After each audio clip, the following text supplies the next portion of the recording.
Hello and welcome back to my channel. I'm sorry this channel has been quiet for quite a long time and I apologise. But now we're back with a massive two-part review of The Last of Us 2.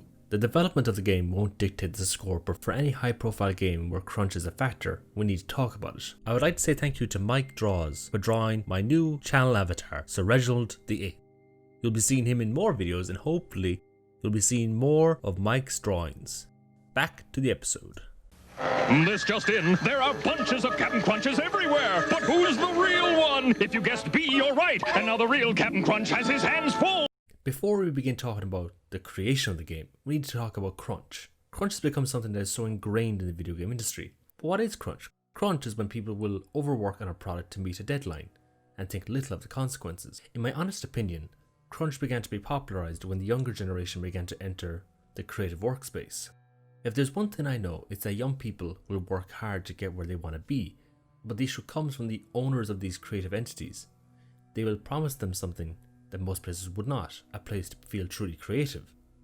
And they know that this individual will work harder because they see themselves as replaceable. And who would blame them in this age of mass layoffs and companies in one moment bragging about their record revenue in a year, and then in the very next action they fire nearly half of their staff? As much as people don't want to accept it, the gaming industry is dictated by shareholders. In many ways, they dictate when the game should release. With games becoming more and more complicated, the means of creating them expanded. Games would become far more expensive as companies would want something to appeal to a wider and ever-growing and adapting audience. These games become so big that most studios hand in the balance of their success. So crunch becomes the only way that these studios can see any way for their game to release in a window where they can see the most profit. But there are people who were raised in this way of working, and to them they don't see this as an issue. They just see it as a part of the process. Neil Druckmann was one such person that was bought into this way of working. He started working for Naughty Dog as an intern, and then eventually became a programmer for Jak X and Jak 3. Druckmann asked the president, Evan Wells at the time, if he could join the design team. Evan said he would think about it if Druckmann completed his work after hours, and after the release of Jak X, Wells gave Druckmann the role of designer on Uncharted Drake's Fortune. Neil worked during a time when crunch wasn't really known, so it was able to be popularized. Crunch really began to become an issue on the release of Uncharted 4 and Last of Us 2. That was when Druckmann became the creative director of Naughty Dog, and that is when issues really began to happen. Nothing can make me mad out here. Paperboy! Oh! Milkman! It's an amazing creative environment, said one developer on The Last of Us 2, but you can't go home. That was just a small story from one developer at Naughty Dog, and there are plenty more. In March 2020, an expose by Jason Schreier was released on Kotaku detailing the inhumane working conditions at Naughty Dog.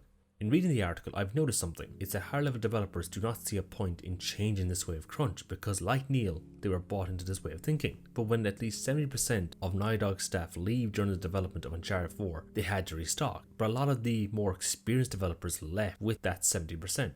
So what's the solution? Hire people just starting in the industry. Naughty Dog brings in relatively inexperienced developers to join the team, and what would take a normal developer a short time to complete would take these younger developers much longer.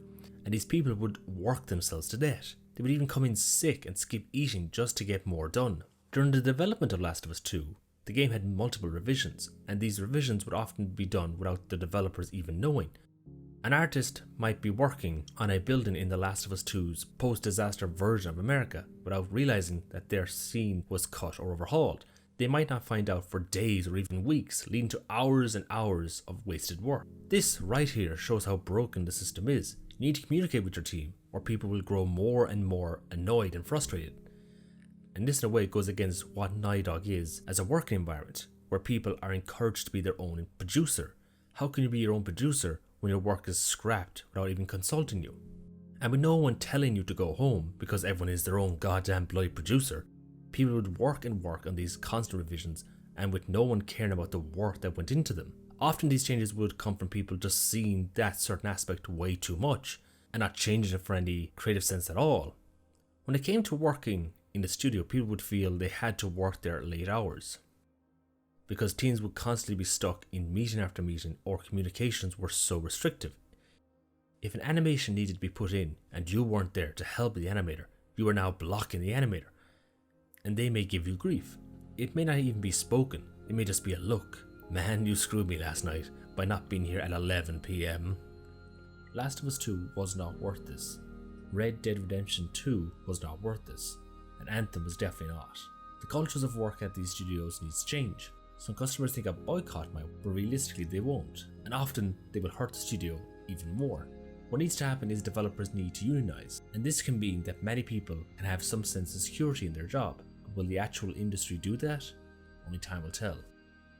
So there you have it, a small summary of the dirty laundry laid bare for all to see. Crunch is a serious issue, and that is something that seriously needs to change. Anyway, this has been your friend Sir Reginald VIII. Thank you. I hope to see you in the next part of my review. Last of Us 2, was it all worth it?